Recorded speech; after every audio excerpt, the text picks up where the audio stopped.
Le Seigneur vous soit encore favorable. Mara na mara tena Bwana awe mwema kwenu asubuhi ya leo. Qu'il vous renouvelle son onction, Amipatie tena upako wake, sa puissance uwezo wake et toutes ses grâces. na maneema yake yote. Au nom de Jésus-Christ. Katika jina la Yesu Kristo.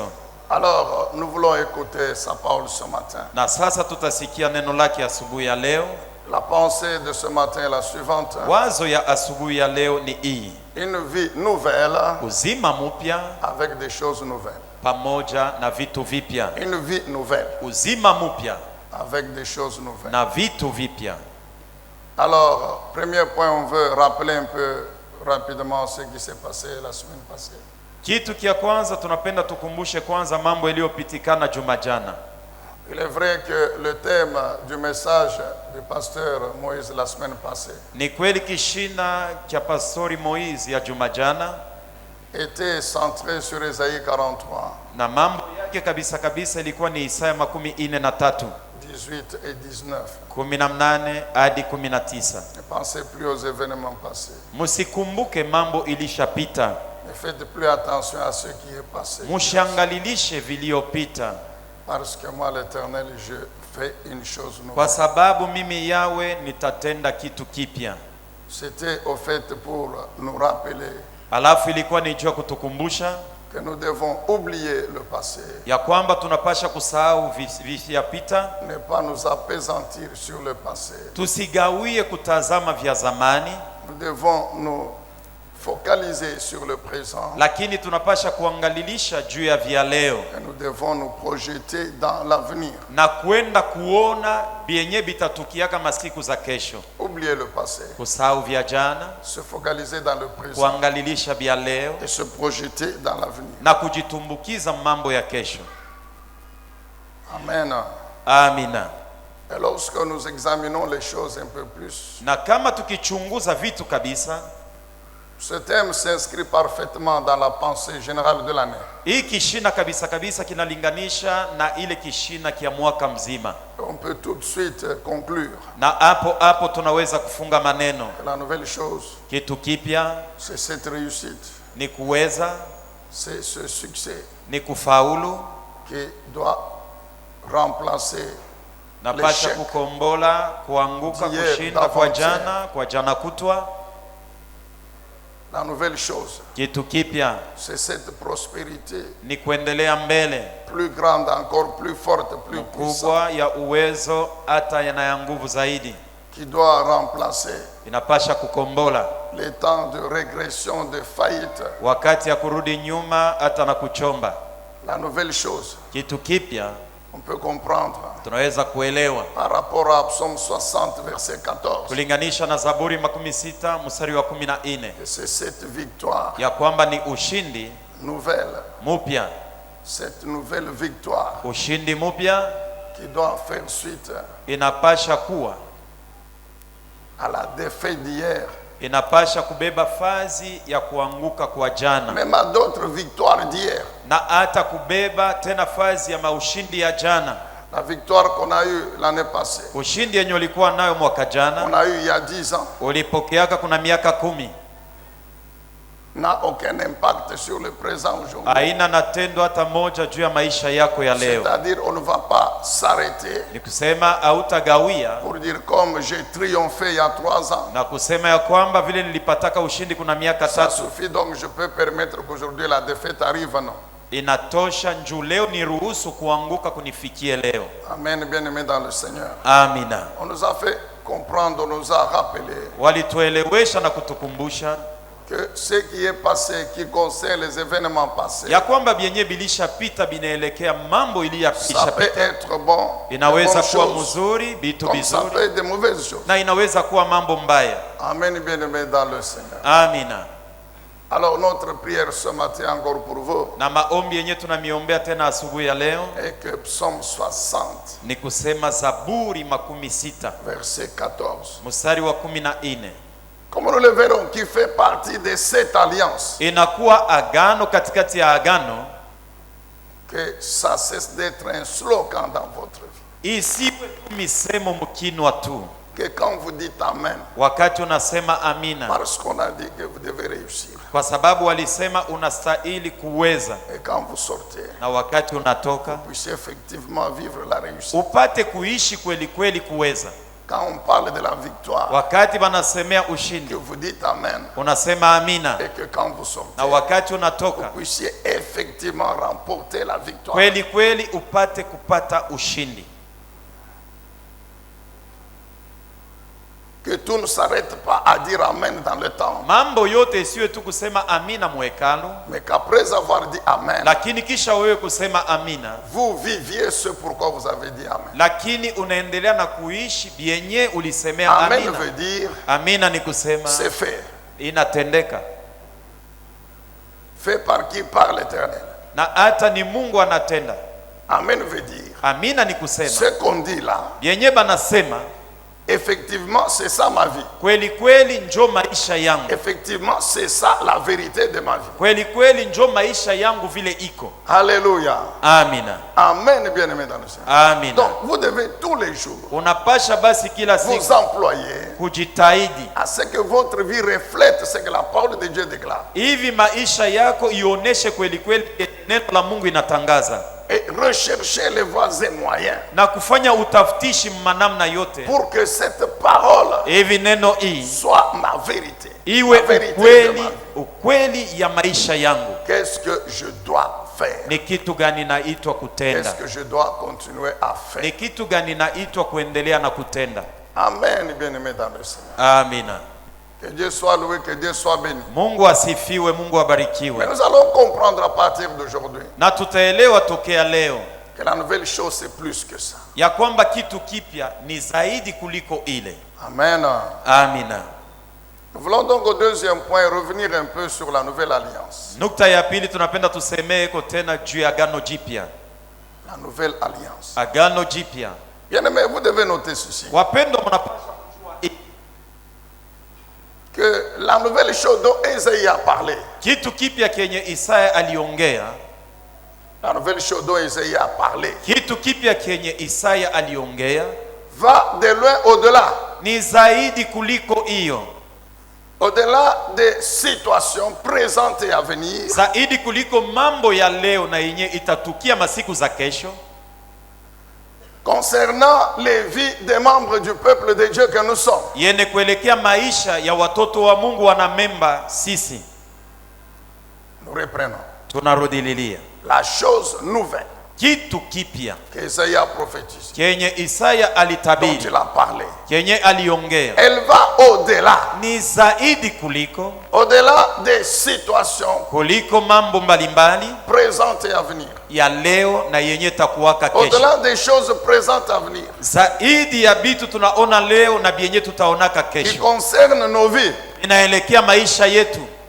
C'est vrai. Ni kweli, On a compris, on a dit Amen. tulielewa, tunasema amina.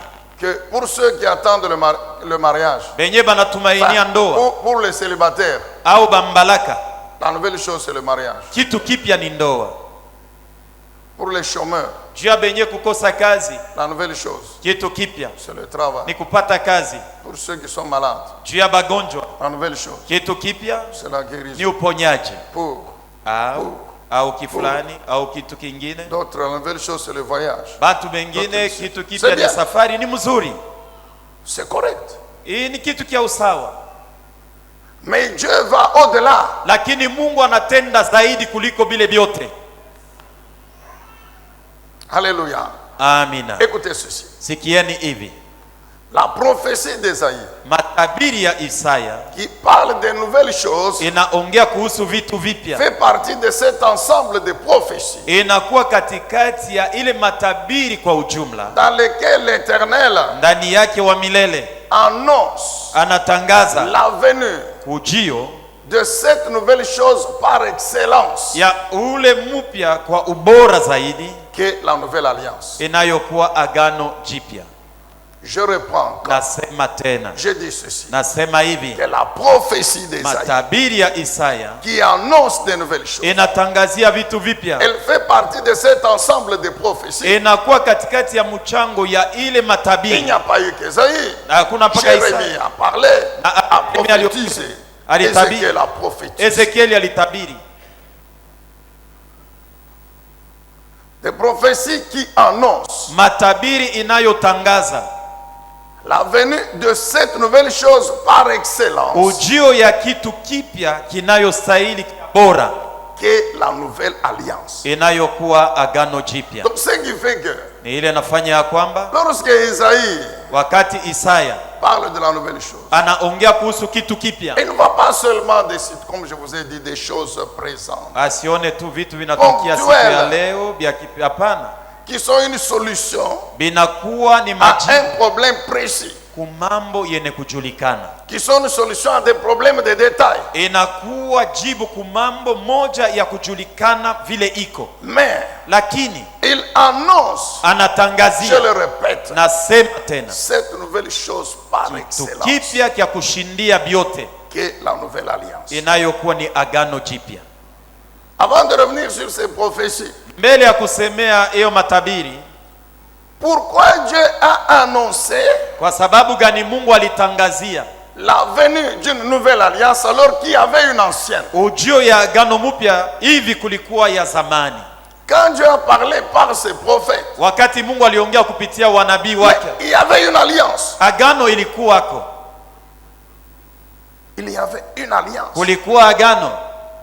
Mais pourquoi Dieu, Kwa sababu gani Mungu, malgré le fait que cette alliance existe, ingawa agano ilikuwako, il annonce la venue d'une autre? anatangazia ujio ya ingine? Ésaïe chapitre 22, Isaya 22 le verset 8 et 9 mstari wa 8 hadi 9 nous donne la raison. inatupatia sababu. C'est vrai que l'ancienne alliance, Ni kweli agano za kale c'est l'alliance que Dieu avait conclue ni agano Mungu alifunga avec Israël et Juda, pamoja na Israeli na Yuda, avec le peuple d'Israël pamoja na watoto wa Israeli et de Juda. na watoto wa Yuda. C'était les deux royaumes. Ilikuwa maufalme mbili, Avant, c'était un seul royaume, après, il y en a eu deux. mbele ilikuwa Tule ufalme sawa. moja na kisha yake Alors, ilikuwa est-ce mbili. qu'on peut nous Tunajua, mettre Ésaïe 22, tutilie Isaya 22 verset 8 et 9? mstari wa 8 hadi wa 9. Alors la Bible dit, voilà Juda privé de ses défenses. Biblia inasema, angalia Yuda anakosewa kujisemea kwake.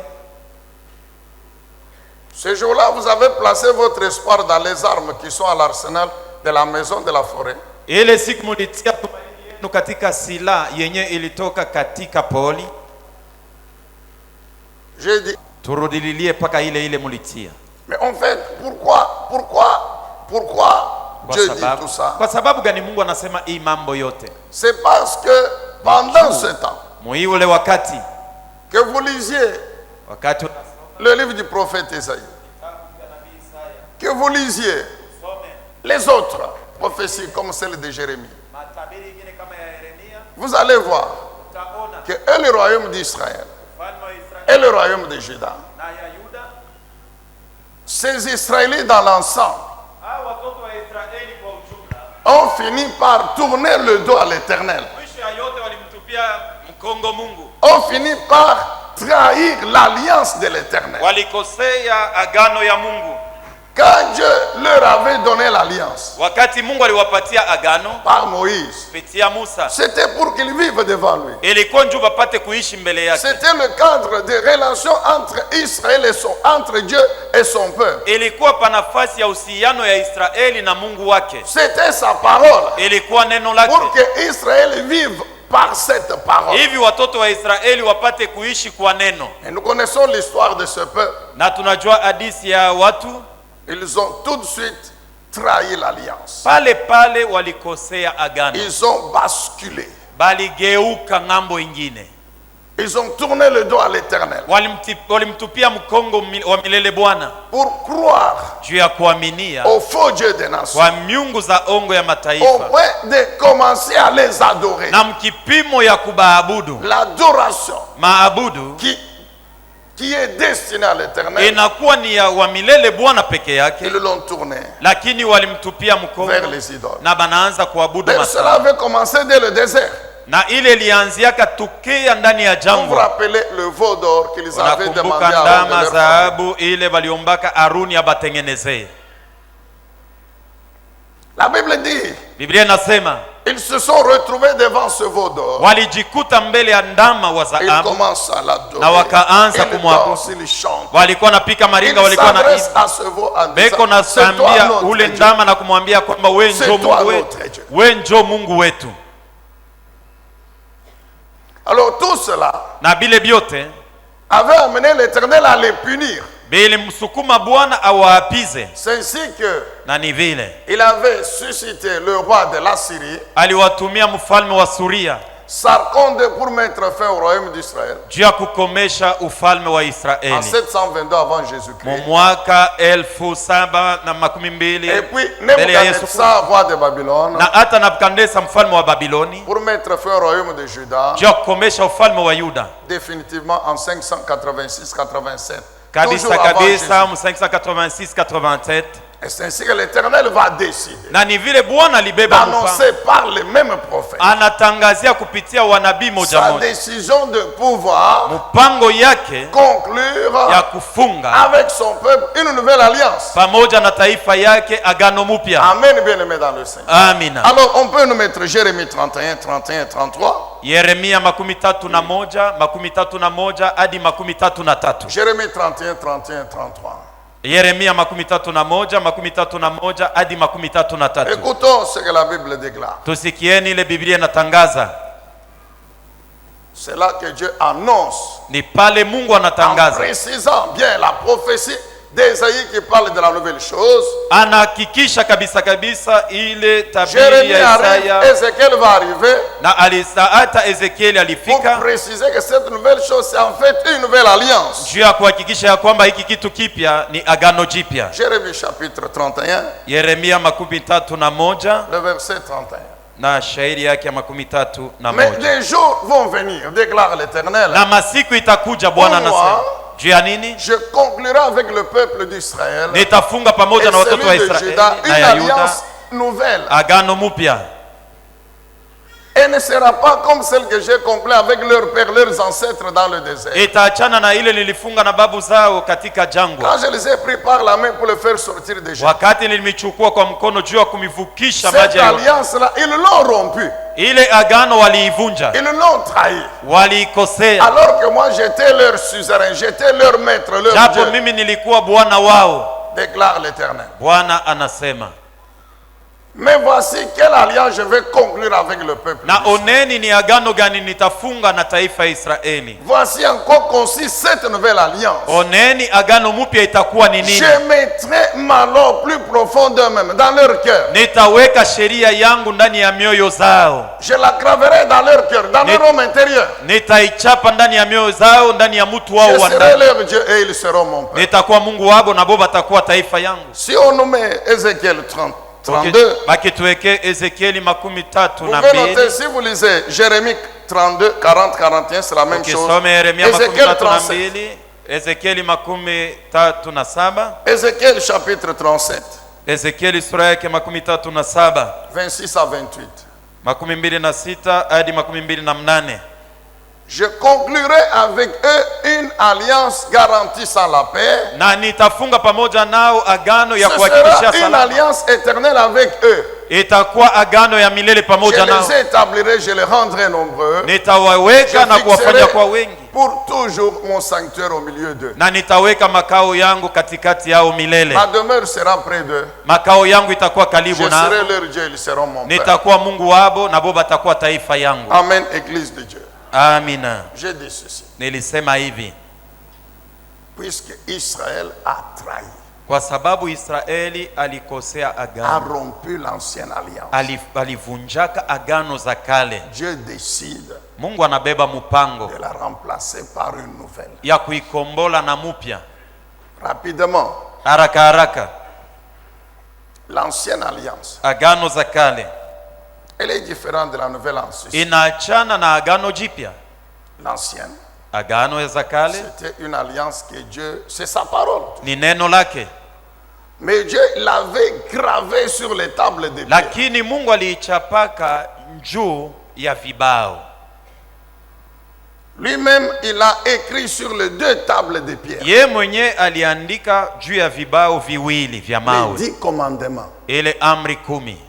Nous savons que quand Moïse est descendu avec, tunajua kwamba wakati Musa alishuka navyo et qu'il a trouvé le peuple en train de danser devant le veau na d'or, alikutanisha taifa yuko napika maringa mbele ya ndama wa il a dhahabu, piqué une colère et il a laissé les 2 tables tomber qui se sont cassées. akasirika na kuacha viwao viwili vikaanguka na vikapasuka. C'est vrai. Ni kweli, Il pouvait dire que j'ai raison de me fâcher aliweza kusema nina sheria ya parce mimi que ce que ce kushirika peuple fait n'est kwa pas sababu correct. hivi aba batu weko nafanya bina bizuri. Mais ça ne veut pas l'amener jusqu'à casser Haikufai apasule les 2 tables de pierre. vibao viwili vya La mawe. Bible dit l'éternel Dieu lui-même Biblia nasema ni yeye Yawe avait mwenyewe écrit dessus. aliandika juu Lui-même. yavyo, ye mwenye Mungu.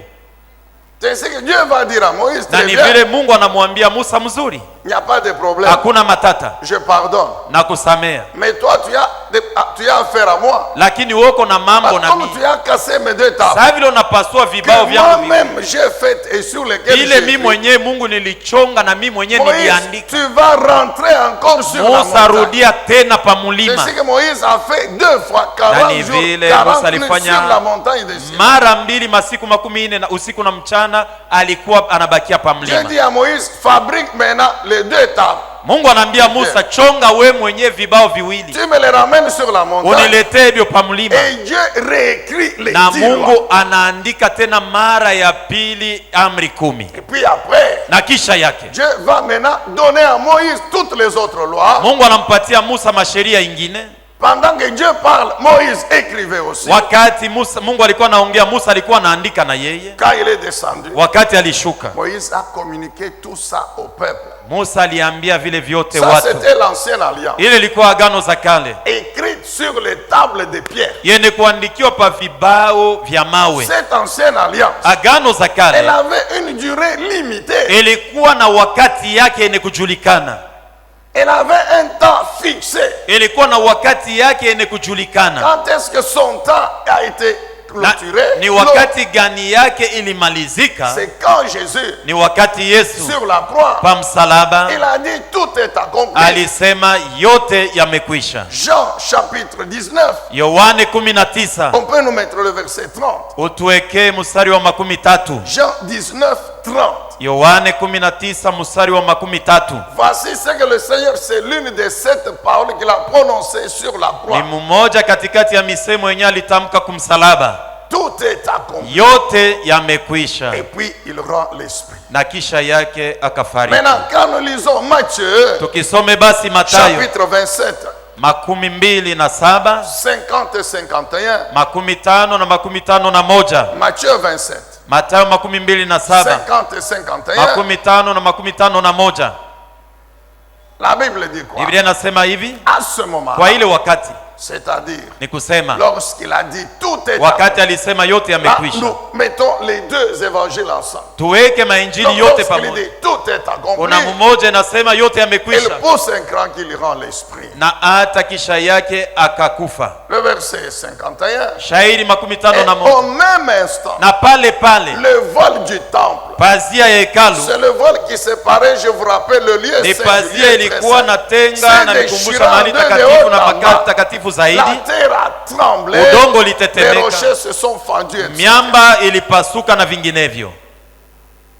La fissure de ce voile, Kupasuka kwa non seulement pazia s'est déchiré, mais sio tu ilipasuka, lakini ouverte, ilifunguka, a montré ilionesha que l'ancienne sacrificature était terminée. ya kwamba kikuani kia zamani Et kilimalizika. donc c'était ce jour-là Na ni ile siku que le Seigneur Jésus Bwana Yesu a mis fin à l'ancienne alliance. alikomesha agano za kale. Amen, bien-aimés dans le Seigneur. Amina. C'est ce jour-là. Ni ile siku Donc l'ancienne alliance, agano za kale non seulement sur des tables de pierre, sio tu ile ilikuwa pa vibao, ensuite na kisha une durée bien limitée. ilikuwa na wakati yake yenye Si vous kujulikana. avez le temps, vous pouvez encore fouiller.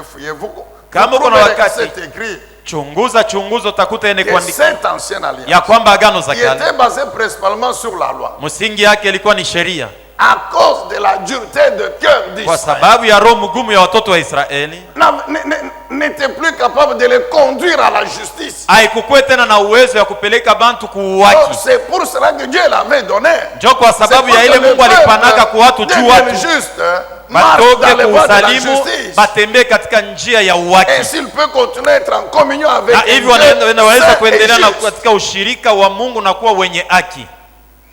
Alors, la nouvelle alliance, Sasa agano jipya qu'est-ce qui la caractérise? ilikuwa ya je? Dieu dit même Mungu anasema que cette nouvelle alliance, agano jipya elle est non seulement nouvelle, haina tu mupya mais elle est éternelle. na ni ya milele. Est-ce que vous comprenez ça? Unaelewa vile Dieu dit quoi? Mungu anasema Que nini? la nouvelle alliance, Agano jipya elle est éternelle. iko ya milele. Deuxièmement, Cha pili, Dieu dit quoi? Mungu anasema Que nini? dans cette nouvelle alliance, Mwagano jipya, ma parole, neno langu je vais la mettre dans le cœur de l'homme. nitaiweka ndani ya moyo wa mtu. Ce n'est pas sur les tables de pierre. Haitakuwa juu ya vibao vya mawe.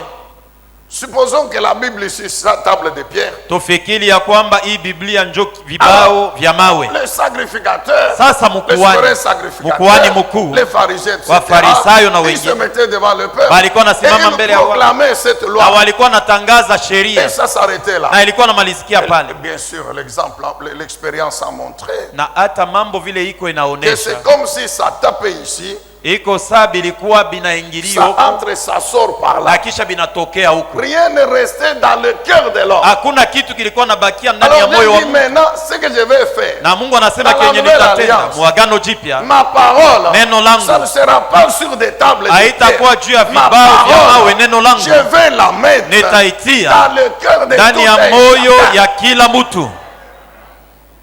Je vais écrire ma parole Nitaandika sur neno leur langu cœur. juu ya mioyo zao. Le cœur, c'est l'homme intérieur. Moyo ni mtu wa ndani, L'esprit est l'homme roho qui na est nafsi yenye associé. kuambatana naye.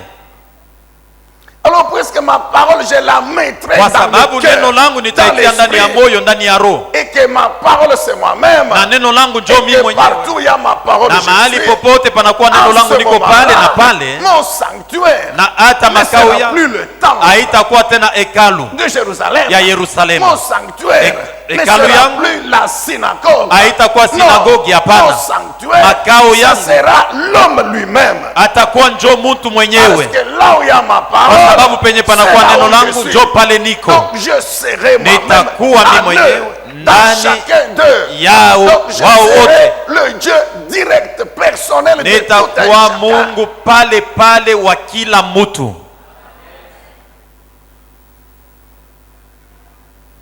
Elle est éternelle, Ni ya milele, la nouvelle alliance. agano jipya. Dieu dit, je mets, pourquoi Dieu dit, je mets cette parole dans leur Kwa cœur? sababu gani Mungu anasema natia neno langu ndani ya mioyo zao, Pour qu'il n'y ait pas d'excuse. hivi kusikwe kya kujisemea, Ainsi, ceux qui vont croire, na benye ils vont bataamini accepter bataitikia que ma parole soit inscrite sur ya kwamba neno langu iandikiwe recevront ndani la yao, capacité batapokea de uwezaji pouvoir m'obéir, ya kupata kuitii, de ne jamais trahir, me trahir. bashikoseye kunikosea mimi.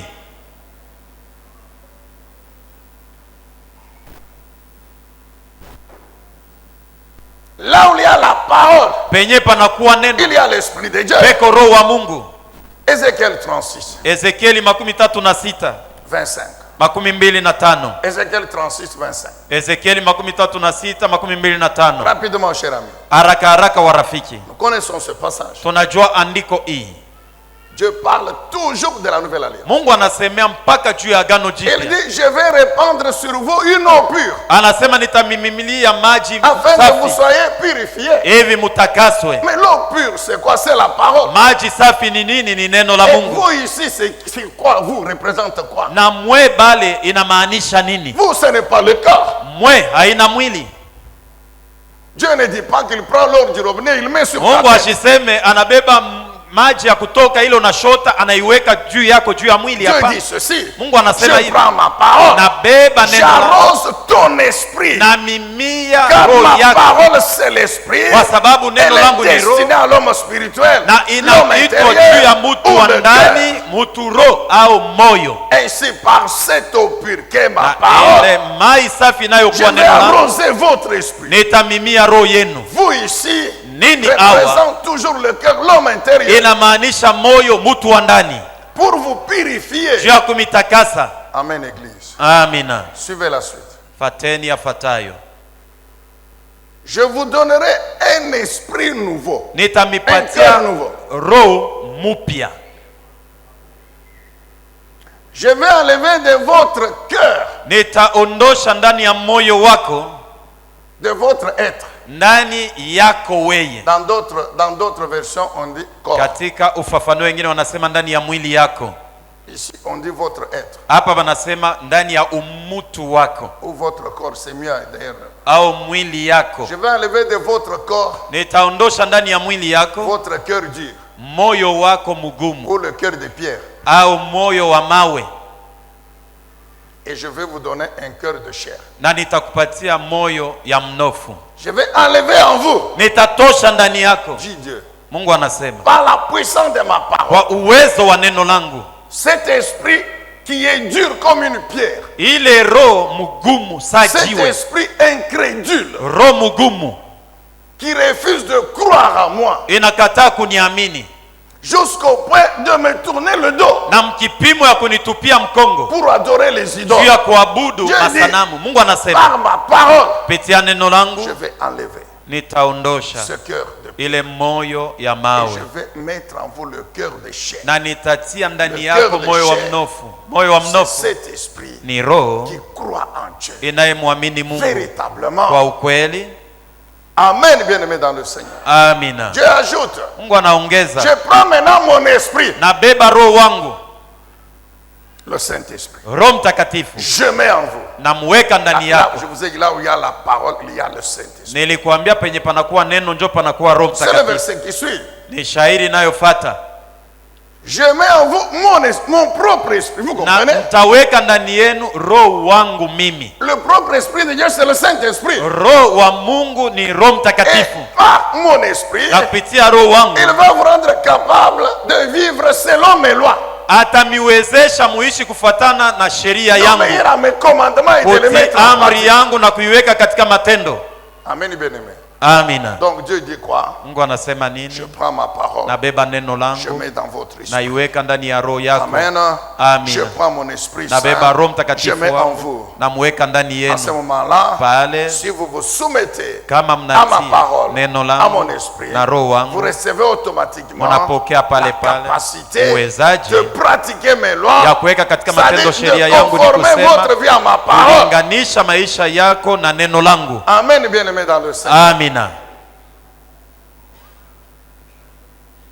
C'est ça la nouvelle alliance. Jo agano jipya. Alors, une autre question. Na ulizo ingine. Qui a amené la nouvelle alliance? Ni nani anaitwa alileta agano jipya? Qui devait amener cette nouvelle alliance sur la terre? Ni nani alipasha kuleta agano jipya Là, pa nous dunia? étions au niveau des prophéties. Hapa tulikuwa mkipimo ya matabiri. Qui devait marquer l'accomplissement de ces prophéties? Alafu ni nani alipasha kutimiza matabiri? Amener cette alliance nouvelle éternelle sur la terre. Agano mupya na ya milele pa dunia. Bien sûr, c'est Jésus-Christ. Ni Yesu Kristo. Jérémie 33. Yeremia 33. Toujours dans les prophéties. Paka matabiri. Dieu répond toujours par les prophètes. Mungu anajibia paka kupitia banabii. Jérémie chapitre 33. Yeremia 33. 14 à 17. 14 hadi 17. Jérémie 33, 14 à 17. Yeremia 33, 14 hadi 17. Le temps viendra. Wakati itafika. Quel temps? Wakati gani? Le temps de la nouvelle alliance. Wakati agano jipya. Dieu dit quoi? Mungu anasema nini? Je vais accomplir cette promesse. Nitatimiza ahadi que j'avais prononcée pour le royaume d'Israël, celui de Juda. Ile nilitangaziaka wana wa Israeli na Yuda. Quelle est la promesse? Ni ahadi gani? C'est que quand l'époque va venir, ni kusema wakati je vais envoyer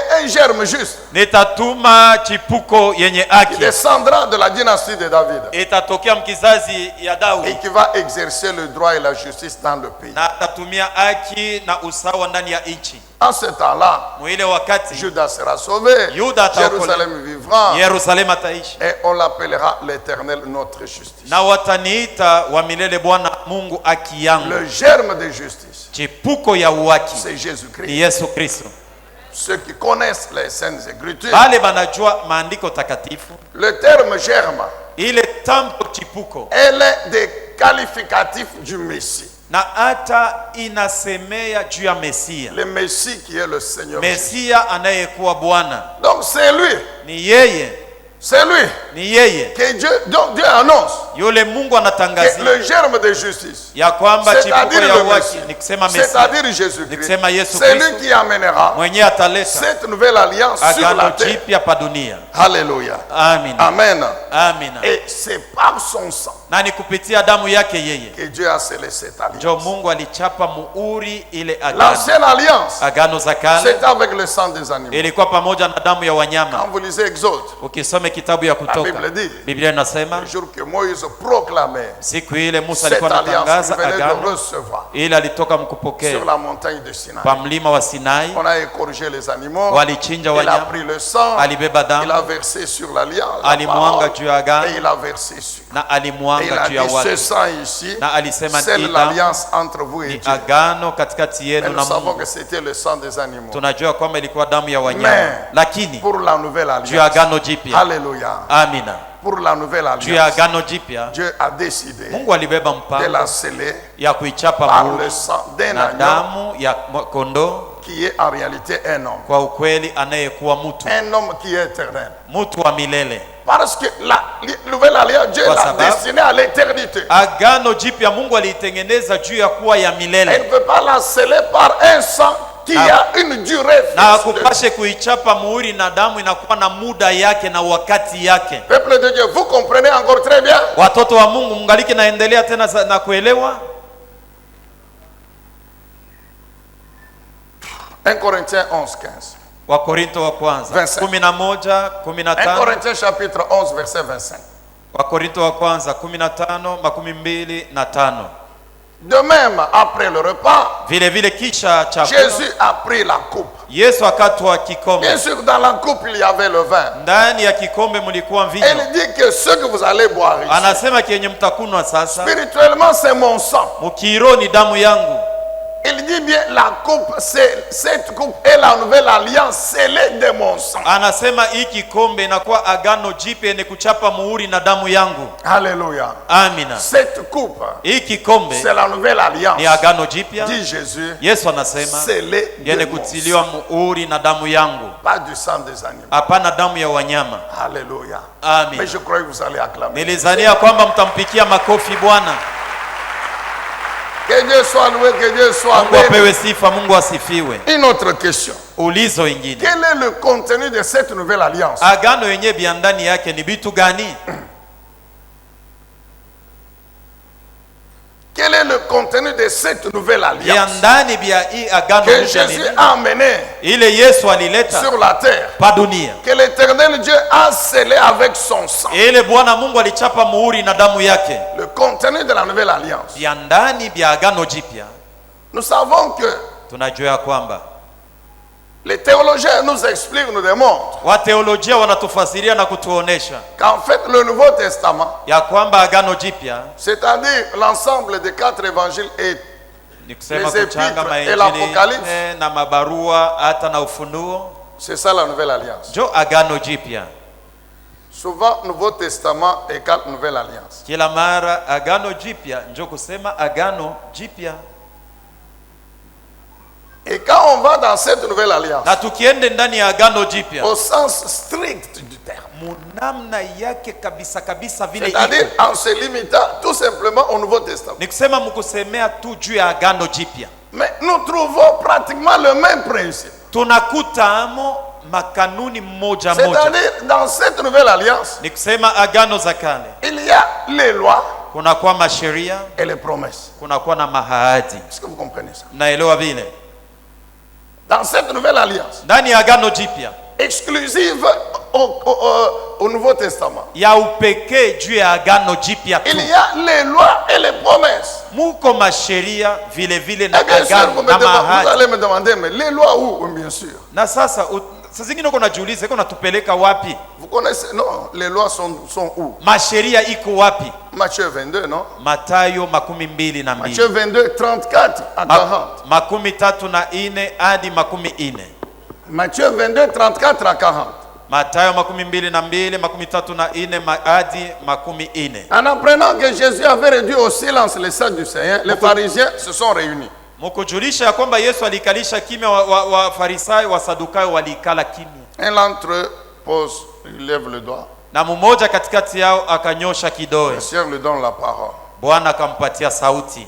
Il lui dit ceci. Na akamwambia hivi. La Bible dit que c'était l'arrière-pensée, c'était tendre un piège à Jésus. Biblia ilikuwa nasema mawazo yake ilikuwa ni kumtega Yesu mtego. Il demande. Anauliza, Maître. Bwana. Tout ça dans l'hypocrisie car Jésus n'était pas leur maître. Hivi ilikuwa ni unafiki kwa sababu Yesu akwe bwana wao habakumwamini. Alors quel est dans la loi le commandement le plus grand? Msheria amri kubwa kushinda yote ni nini? Quelle loi? La loi de Moïse. Ni sheria ya Musa. Et pourquoi il lui demande le plus grand commandement de la loi de Moïse? Juu ya nini anamuuliza shairi ile amri kubwa ya sheria ya Musa? Je vous le répète encore aujourd'hui. Na kuambia tena na leo. Parce que parmi les raisons pour lesquelles il fallait arrêter Jésus et le tuer, kwa sababu ya masababu, katikati ya masababu ile balipasha kumubambia Yesu na kumuua, il y avait celle qui déclarait que Jésus était venu abolir la loi de Moïse. Ilikuwa nasema Yesu alikuwa kukufuru, kuvunja ile sheria ya Musa. Il était venu abolir la loi de Dieu. Alikuwa juu ya kuvunja sheria ya Mungu. Très bien, Jésus répond. Mzuri, Yesu anajibu. Tu aimeras le Seigneur ton Dieu. Utampenda wa milele Bwana Mungu wako na moyo wako na nafsi yako na wazo yote na nguvu yako yote. C'est le premier. Ile njoo ya kwanza. Le deuxième. Ya pili. Qui est attaché à lui. Inaambatana na ile. Donc comme pour dire que les deux sont inséparables. Kama kusema hii yote mbili haiwezi kutenganishwa. Tu aimeras le prochain. Utampenda jirani wako sa we mwenyewe. Et le Seigneur ajoute. Na Bwana anaongeza. Toute la loi, sheria yote et les prophéties na matabiri yote de l'ancienne alliance ya agano za kale sont contenues dans ces deux commandements. Inapatikana ndani ya ima amri mbili. Je vous ai déjà expliqué. Nilisha mifasiria. Jésus les ramène à Exode chapitre 20. Yesu anaturudisha Kutoka 20 de 1 au verset 17. Kuanzia shairi ya kwanza hadi ya 17. C'est-à-dire les 10 commandements. Nikusema maamri 10 ya Mungu. C'est vrai, ils étaient perplexes. Ni kweli balikosa kiaboku kusemea. Quand vous lisez Matthieu chapitre 5, ukisome Mathayo 5, 6, chapitre 7, 7, vous lisez chapitre 11, unasoma na 11, chapitre 15, 15 na ifuatayo. Quand Jésus a enseigné, wakati Yesu alikuwa anafundisha, mais dans l'enseignement, il y avait une grande part de la loi de Dieu, des commandements de Dieu, et comment les mettre en pratique. Na namna gani kuiweka katika matendo.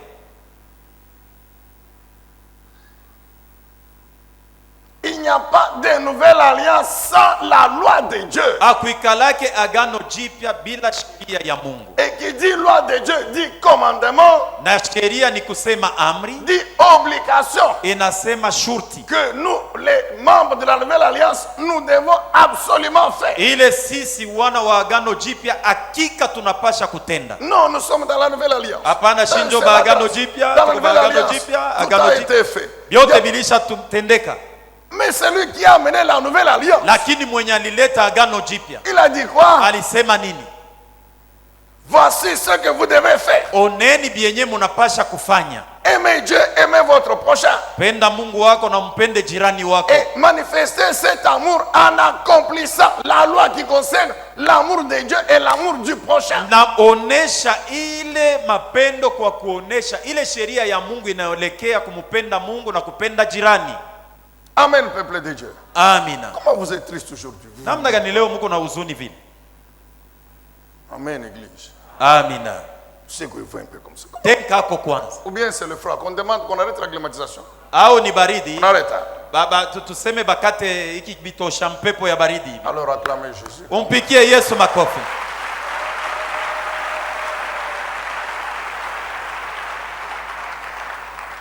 Mais il n'y a pas que les lois. Hakuna mpaka sheria. Il y a aussi les promesses. Kuko na maahadi. Que Jésus a résumé dans ce verset ici. Ile Yesu alifupisha ndani ya hii sheria. Matthieu 19. Mathayo 19. Matthieu 19. Mathayo 19. 27 à 29. 27 hadi 29. Jésus a aussi parlé des promesses. Yesu alisemea na yeye juu ya Il ne s'est maahadi. pas limité seulement aux lois, non. Akusemee paka sheria, hapana. Alors Pierre prit la parole et lui dit. Na Petro akachukua sauti na kumwambia. Et nous? Na shiaba.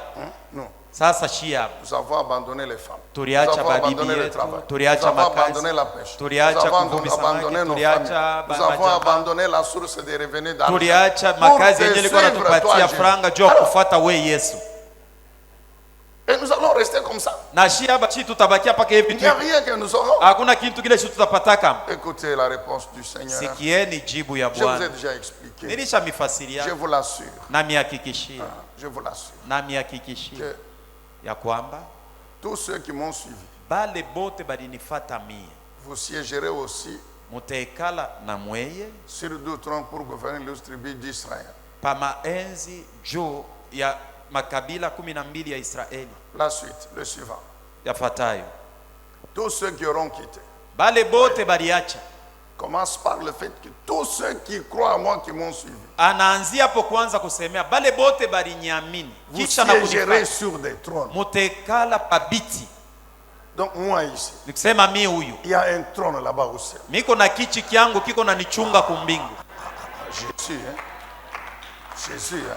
Yesu, Vous savez, je lisais un livre unajua nilikuwa nasoma kitabu de kimoja deux auteurs, deux Français, ka baandishi bawili ba Kifaransa. des hommes de science riches, Bantu ba marifa Membres de bane famille kujua. riche. Bantu ba majamaa batajiri. qui sont en train de démontrer que le Dieu de la Bible, il est un Dieu réel. Beko naonesha sema Mungu wa mubiblia njo Mungu wa kweli eko Et wako. que les paroles de Jésus, Banasema ya kwamba misemo ya Yesu il n'y a que lui qui pouvait dire ça. ni paka ye mwenyewe njo aliwezaka kusema Parce bila que alisema. ce sont des paroles qui annoncent des choses tellement compliquées, Kwa sababu- des choses donc, qui sont impossibles à l'homme ordinaire. Ni misemo iko natangaza bintu bya matata bile muntu wa Mais kawaida il hawezi les a kuwazia. annoncés avec assurance, avec force, avec fermeté. Alibitangaza na hakikisho na nguvu na Elle mwenye dit quoi? kukankamana Vous anasema ni serez assis sur des trônes. mutekala mubiti. Est-ce que vous comprenez ça? Mnaelewa vile? Il dit aux apôtres, Anaambia ba mitume vous serez assis sur le trône. mutekala mubiti. La Bible ajoute quelque Biblia chose. naongeza tena Nous aussi, na shi vile nous vile serons assis sur na le shi trône. tutekala na shi Nous mubiti. jugerons même les anges. Tutahukumu na bamalaika. Est-ce que vous comprenez, mon frère? Unaelewa mpendo? Jésus dit quoi? Yesu anasema Je nini? vais vous préparer une place. Mimi naenda kumitayarishia fazi. Où? Wapi? Au ciel. Kumbingu. Qui va préparer la place? Ni nani anaenda kutengeneza fazi? Jésus, Shini Yesu, le Dieu Tout-Puissant. Mungu Mwenyezi. Il va préparer au ciel. Anaenda kuitengeneza wapi? Donc, Kumbingu. comme nous sommes ici sur la terre, Hivi tuko pa dunia. bon, vous pouvez bien sûr, il y en a quand on dit Papa Zacharie, il y en a qui acclament, il y en a qui disent. Huko wengine kama wanasema ni papa Zakaria, wengine wanasema banapika Il y en a makofi, qui wengine disent quand wanasema même non. acha, wengine wanasema hako. D'autres disent Huko wengine wanasema utuachie ile mambo. après tout c'est un homme. Il n'y a pas de problème. Mwisho ya yote Yesu ni mtu mpaka sashi. Haina mambo. Moi je ne vous ai jamais dit que je suis un ange. Mimi c'est nilikwambia vrai, kama non, mimi nikalaka malaika mimi. Mais ce qui est vrai, Ile nakuwa ya c'est kweli. que si tu as la grâce d'être enlevé avec moi, tu me verras. Kama uko na neema ya kunyakuliwa na mimi utanionaka vile mimi nisha kuikala mukichi. Ce qui est vrai, c'est que tu me verras, mon cher. Mambo vile iko ni kusema à utanionaka. condition que tu sois enlevé avec moi. Lakini Sinon, kanuni ni kama unabebewa pamoja na mie. il a dit ça, il le fera. Yeye alisema na Et puis il ataitenda. continue, il ajoute quoi? Anaongeza anasema nini? À cause de moi, Kwa sababu yangu vous avez mimi. laissé des maisons, Muriacha vous avez manyumba, laissé des frères, muriacha des bandu, sœurs, des badana, parents, des mères. bazazi, Vous recevrez mutapokea 100 fois plus que ça. mara 100 kushindia vile Et en vyote plus de muriacha, ça, la vie éternelle. na zaidi ya ile uzima wa Je milele. vous ai déjà expliqué, non? Shimirisha kumifasiria Vous yake. tous ici, vous êtes mes frères et sœurs. Mwe bote hapa shimuku banduku yangu, banaume na badada yangu. Parce que vous, au moins, comme vous obéissez à la parole de Jésus qui Kwa dit sababu aime vile- ton frère. Vile munatii neno la Yesu nasema umupende ndugu yako weye ule. Donc vous, Nikusema je weye, ne peux pas soupçonner le mal en vous. siwezi kuzania sema uko na bubaya ndani yako. Vous m'aimez, moi, Mulisha sincèrement, en kunipenda tant que mimi votre frère. na roho yako yote vile niko ndugu yako. Donc rien qu'ici, là, vous tous ici, vous Nikusema êtes mwe bote tu vile muko humu. Hivi tuko hapa, mnanipenda. Donc je ne peux pas soupçonner que dans votre cœur il y a de la haine pour moi. Siwezi kuzania asema ule ndugu au ule dada. Mais dans ma propre famille biologique. Lakini mujamaa ya kizalikio ya mwili. Mais un sorcier va me haïr. Atanichukia. Ma propre famille biologique. Jamaa mule nimezalikio. Père et mère. Baba na mama tulizalikwa baba moja mama moja.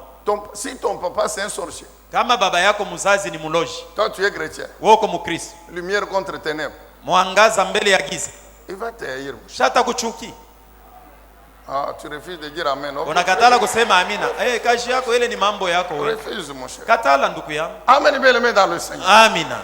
Donc il y a je suis là tout résumé. Yesu alifupisha vyote. Donc il n'y a pas que les lois dans sa nouvelle alliance. Haina paka masheria muagano. Il y a aussi la promesse. Muko na ahadi. Quelle promesse? Ahadi gani? Vous croyez à moi? Unaniamini? Un. Kia kwanza. Vie éternelle. Uzima wa milele. Deux. Kia pili. Mais vous avez plus que ce que vous avez laissé dans le monde. Utapokea kushindia bila muriachaka. Les maisons c'est pas au ciel. Manyumba aina ya kumbingu. Les terres c'est sur la terre que Jésus nous promet. Mashamba mampango ni hapa pa dunia ndio pale Yesu alituambia. Aussi de bien manger, nous mutaanza kula vizuri, mutakuwa na afya de bien voyager, mutasafiri, de bien vivre, mutaishi maisha mazuri. Amen. Anatuahidia vitu mbalimbali. Est-ce qu'on peut acclamer Jésus? Tumpikie Yesu makofi. Que Dieu soit loué, que Dieu soit béni. Mungu asifiwe, Mungu abarikiwe. Nous voulons terminer. Pour qui la nouvelle alliance? Tutamaliza. Agano jipya yenyewe ni ya nani? Pour qui la nouvelle alliance? Agano jipya ni ya nani? La nouvelle alliance, Agano jipya c'est pour tout homme, ni juu ya kila mtu, qu'il soit juif ou non juif, awe muyuda au akuzalikwa muyuda, qui croit en Jésus-Christ, anamwamini Yesu Kristo, et qui devient ainsi une nouvelle créature. na hivyo anakuwa kiumbe kipya. Pour qui la nouvelle alliance? Agano jipya ni ya nani? C'est pour tout homme, Ni juu ya kila mtu, qu'il soit juif ou non juif, awe muyuda au hapana muyuda, qui croit en Jésus, anayemwamini Yesu Kristo, qui devient ainsi une nouvelle créature. na anakuwa kiumbe kipya. 2 Corinthiens 5 verset 17. Wakorinto wa pili 5:17. Il devient une nouvelle créature. Anakuwa kiumbe kipya. Ça va bien, Clément? Nestor, ça va? Est-ce qu'on peut acclamer le Seigneur? Tumpikie Bwana makofi. Pour notre modérateur. Juu ya msimamizi wa ibada. Alléluia. Amina. Tout homme qui croit en Jésus-Christ, Yeyote anayemwamini Yesu Kristo, juif ou non juif, muyuda au hapana muyuda, devient une nouvelle créature. anakuwa kiumbe kipya. C'est le croyant en Jésus-Christ. Ni mwaminifu ndani ya Yesu Kristo. Toujours cette nouvelle alliance révèle Paka agano jipya que cet homme devient roi et sacrificateur. Huyu mtu anakuwa mfalme na mkuhani. Ce qui n'était pas le cas dans l'ancienne alliance, tout le monde ne pouvait pas être roi et sacrificateur. Mambo ya agano za kale haikukuwaka vile, mtu wote akupashe kuwa mfalme na mkuhani. Il y avait une onction royale pour ceux qui étaient choisis comme roi. Kulikuwa upako ya ufalme juu ya benye balichakuliwa kama bafalme. Une onction sacerdotale pour ceux qui étaient appelés au sacerdoce. Upako ya kikuhani juu ya benye baliitwa kuwa wakuhani. Et qui pouvaient être exclusivement descendants d'Aaron. Na balipasha kuwa tu mais pour la nouvelle alliance, lakini juu agano tout jipya, croyant en Jésus-Christ, mwaminifu wote wa Yesu Kristo, là où tu es là, homme ou femme, penye unapatikana mwanaume au mwanamke, tu es roi, uko mfalme tu es sacrificateur. na uko mkuhani. Toujours dans la nouvelle alliance, Paka ndani ya agano jipya, nous sommes le temple de Dieu. sisi ni hekalu ya Mungu. C'est pourquoi je vous ai expliqué, Dieu a voulu mettre sa parole en nous. Na ni vile nilikufasiria ya kwamba Mungu alipenda kuweka neno Je lake mets ma ndani parole yao, dans leur anasema cœur, na weka dans neno leur langu homme ndani ya mioyo intérieur. yao, Ça devient maintenant ma demeure, mon ndio inakuwa sanctuaire. makao yangu. Et donc ils deviennent mon temple. Nikisema Boba anakuwa hekalu yangu mimi. Amen, bien-aimé dans le Seigneur. Amina. C'est donc pour ces personnes ici Basi ni juu ya aba batu que la nouvelle alliance agano jipya concerne. inabaelekea bo. Suivez bien. Fateni mzuri. La vie de ces personnes que nous sommes, Maisha ya awa watu sisi, Ça, il faut noter, vous qui écrivez. Munapasha kuandika. La vie de ces personnes que nous sommes. Maisha ya awa watu wanayekuwa sisi. Avec cette identité que nous venons de brosser rapidement. Na kitambulisho kenye tunatoka mkusemea haraka haraka. Cette vie, elle est nouvelle. Uzima huyu inakuwa mupya. Cette vie, elle est nouvelle. Uzima huyu ni mupya. Et elle a comme source Dieu lui-même. Na chemchemu yake ni Mungu ye mwenyewe. Les nouvelles créatures sont destinées à vivre la nouvelle vie. Viumbe vipya vinaitwa kuishi uzima mupya. Les nouvelles créatures sont le produit de la nouvelle alliance. Viumbe vipya inakuwa ni matukio ya agano mupya.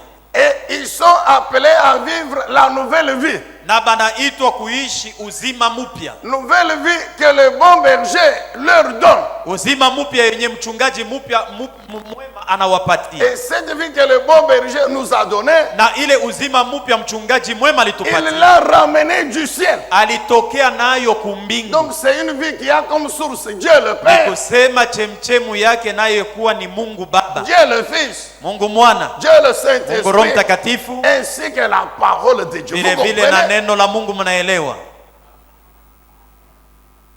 Écoutez peuple de Dieu, regardez-moi. Sikieni watoto wa Mungu, mwe bote munyangalie. De par notre identité, kufatana na kitambulisho kietu, l'identité kitambulisho qui est le produit de la nouvelle alliance, inakuwa matukio ya agano jipya, la nouvelle alliance qui est éternelle, agano jipya inayokuwa ya milele et qui est la dernière, na inakuwa ya mwisho. il n'y aura pas une autre alliance. Hakutakuwaka agano tena ingine. Dites bien amen peuple de Dieu. Amina ya mzuri mtoto wa Mungu. C'est la dernière. C'est pourquoi Dieu dit qu'elle est éternelle. Donc elle n'a pas de fin. Comme elle n'a pas de fin, donc il n'y aura pas une autre après. Et cette alliance nouvelle a produit de nouvelles créatures que toi et moi nous sommes. Donc, destiné à vivre la nouvelle vie. Tunaitwa kuishi uzima mpya. En d'autres termes, mkusema kwingine, nouvelle alliance, agano jipya, nouvelle chose par excellence, kitu kipya kinaostahili, produit de la nouvelle alliance, kinatokea kwa agano jipya, nouvelle créature, wewe na mimi kiumbe kipya, nouvelle chose aussi par excellence, kitu kipya kinaostahili, kinakuwa éternel, na kinakuwa kia milele. Comme je suis le produit de la nouvelle alliance qui est éternelle, moi-même, je suis cette nouvelle chose éternelle. Parce que la vie que je mène, elle est nouvelle. Il n'y a pas une autre vie après celle que je mène. Il n'y a pas une autre vie en dehors de celle que le bon berger m'a donnée. Parce que le bon berger, c'est Dieu éternel, celui qui est venu avec la nouvelle alliance éternelle, il a scellé par son sang. Est-ce que vous comprenez cela? La chose nouvelle, c'est vous-même. Toute votre vie, c'est cette chose nouvelle. Donc, vous devez aller au-delà de ce que j'appelle les petites choses ponctuelles, comme le mariage. Parce que tu te rends compte qu'après le mariage, la vie continue et elle amène encore des problèmes plus graves. Je vous ai toujours dit, quand les gens prient pour le mariage, surtout les femmes, elles pleurent. Quand les mamans prient pour le mariage de leur fille, elles pleurent. Elles pleurent. Surtout si elle en a 5 ou 6. Il y en a qui en ont eu même 10. Elle pleure. C'est normal. Parce qu'elle veut que ses filles aussi possèdent l'héritage. Mais après le mariage, vous vous rendez compte que la vie ne s'est pas arrêtée. Que le mariage amène aussi beaucoup d'autres. Vous cherchez le travail, l'argent ici. Surtout l'argent. zaidi fedha. Acha l'argent. fedha. Je vous ai déjà dit ceci. Shimilisha kumiambiaka hivi. Comme nous sommes ici, Paka hivi tuko hivi. l'ange descend ici. Malaika anashuka tu hapa kumbe. Anashuka tu malaika wetu huyu. Avec des mâles. Anashuka na masanduku. Ceux qui veulent les dollars, Bale banapenda madola, kwemo bebe yo iko hapa ba franc kongomani bo hapa ba euro yo ile pale. On donne à chacun de nous 1 million. Kila mtu anapewa milioni moja.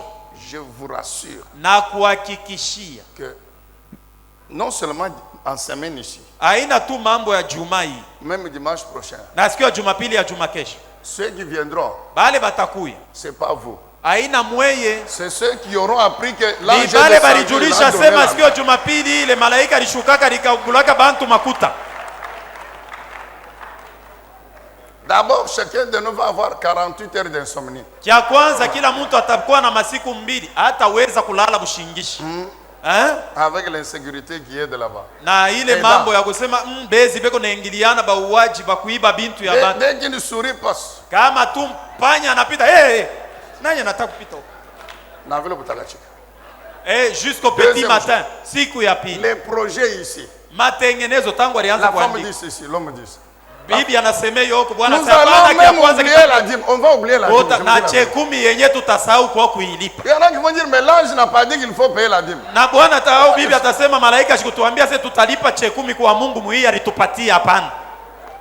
Je veux que vous compreniez ceci, peuple de Dieu. Napenda uelewe hivi mtoto wa Mungu. C'est ce que le Saint-Esprit que nous comprenions. Na ni ile Roho Mtakatifu anapenda C'est que la nouvelle chose kusema kitu ne kipya. doit pas être restreinte Haipashe kuwa tu yenye kuwekea à des solutions ponctuelles. kusemea ni jibu ya mambo ile tuko nayo. C'est bien. Mu magumu fulani fulani ya C'est leo la ni parole de mzuri. Dieu. Ni neno la Mais Mungu. Dieu veut que nous voyions un peu plus Mungu que ça. anapenda tuone Parce zaidi que kuliko moi-même, kwa sababu je mimi suis cette mwenyewe nouvelle chose. mimi ndio kitu Et kipya. ma vie, Maisha elle yangu est gérée, elle est inaongozwa, dirigée, elle inaongozwa, est soutenue, elle inashikamishwa, est protégée inakingwa par cette nouvelle alliance na ile agano qui jipya est éternelle. Vous inakuwa ya comprenez? milele. Dans Unaelewa? cette alliance, Ndani ya ile il agano y a les lois. muko masheria. Quand je le mets en pratique, Wakati naiweka katika matendo, je vis la nouvelle vie, naishi uzima mpya, mais il y a aussi les promesses. na kuna Quand maahadi. je vis la nouvelle vie, Wakati naishi je uzima mpya, possède les promesses. nashika maahadi. C'est-à-dire quoi? Ni kusema nini? Je n'ai pas à attendre. Mimi sina haki ya kungojea. Bon, maintenant je suis malade. Sasa niko Dieu me mgonjwa, guérit. Mungu Et puis ananiponya. j'attends encore l'année Kisha prochaine mimi naongolea tena pour mwaka qu'on vienne kesho. encore avec une autre prophétie. Juba Pour niletee que Dieu matabiri. accomplisse notre nouvelle chose. Non, Hivi non. waniletee kitu kipya Ma kingine vie hapana. tous les jours, Maisha yangu ya comme kila elle est siku nouvelle, sasa vile iko elle mpya est soutenue inasaidiwa par les promesses de Dieu, na maahadi ya Mungu. comme elles sont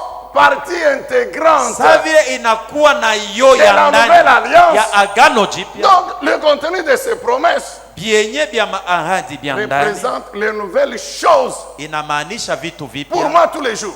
juu yangu kila siku. Est-ce que vous comprenez ça? Tunaelewa vile? Je veux que vous compreniez ceci. Napenda mpate kuelewa hivi, En plus de la petite nouvelle chose là que tu cherches, zaidi ya kale kintu kadogo kapya toi-même, kenyoko tu es natafuta, cette nouvelle chose. we mwenyewe njoo kile kitu Alors, kipya. tout ce que tu dois faire, Bile wewe unapasha kufanya c'est conformer ta vie aux lois de la nouvelle alliance. ni kulinganisha maisha yako na sheria ya agano Pour jipya, que tous les jours tu vives la nouvelle vie. hivi kila siku uishi uzima Et mpya, vivant cette nouvelle na vie, mwenye kuishi uzima mpya. maintenant les promesses Sasa maahadi qui sont la parole de Dieu. inayokuwa neno la Mungu, La parole de Dieu qui n'est jamais du passé, neno la Mungu haiyakuwaka yenye kupita, qui est toujours nouvelle. iko paka mupya kila Tous les siku, contenus de ces promesses, na vya ndani vyote vya ce sont de maahadi nouvelles choses. ni vitu vipya. Aujourd'hui, Leo je me réveille, nalamuka, je vis la vie nouvelle. naishi uzima C'est la mpya, vie du bon berger. ni uzima mchungaji Je mwema. m'attends Ninatumainia à toutes les nouvelles choses kwa vitu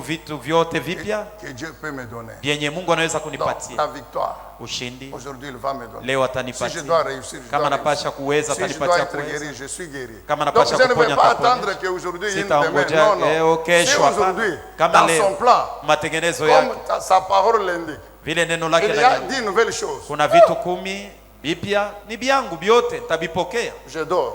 nalala, Le lendemain, kesho je yake me réveille. nalamuka, Je continue à vivre naendelea na kuishi la nouvelle vie na uzima et mpya à être cette nouvelle chose. na kuwa kitu kipya, Je continue à recevoir naendelea na les kupokea nouvelles choses. vitu vipya. Le lendemain, Kesho kutwa, amen bien-aimé, amina, jusqu'à ma mort, na siku nitakufa, comme l'alliance saa vile qui agano est ma source, inayokuwa elle est nouvelle chemchemi et éternelle. inakuwa Moi mpya na ya aussi, milele, na mimi vile ma vile vie, maisha elle est yangu nouvelle et éternelle. iko Ce mpya qui na ya fait milele. qu'après la vie Ni sur la kusema terre, kisha kuishi pa dunia, au revoir, bye bye, je suis au ciel. ninaenda kumbingu. Est-ce qu'on peut se tenir debout? Tunaweza kusimama Acclamer le Seigneur na Dieu kumpikia puissant. Bwana makofi, Est-ce qu'on peut acclamer Jésus? kumpikia Est-ce makofi que les Yesu. nouvelles créatures, Kumbe vipya, les nouvelles choses par vitu excellence, vipya vinayostahili, nous sommes une nouvelle chose par tuko kitu excellence. kipya kinayostahili, Nous sommes une nouvelle chose par tuko excellence. wapya wenye Est-ce que wanayostahili, les nouvelles choses par excellence vitu vipya vinayostahili. peuvent acclamer Jésus? Tunaweza kumpikia makofi Yesu. Bien-aimé, tu dois comprendre Upendo unapasha kuelewa que